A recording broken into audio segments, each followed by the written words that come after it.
क्या वहाँ से उगाही सिस्टम हो रही थी। पहले उस पर क्राइम ब्रांच के साथ मिलकर कार्रवाई की।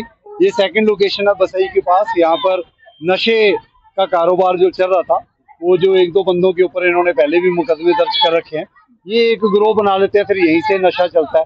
तो अभी हम मेरा लड़का तो बरंडी हो चले जाओ वहाँ से मेरा जवान लड़का यहाँ काम करके सुबह एक कार्रवाई की है। वो कौशल गैंगस्टर था जिसके ऊपर 35 मुकदमे दर्ज थे।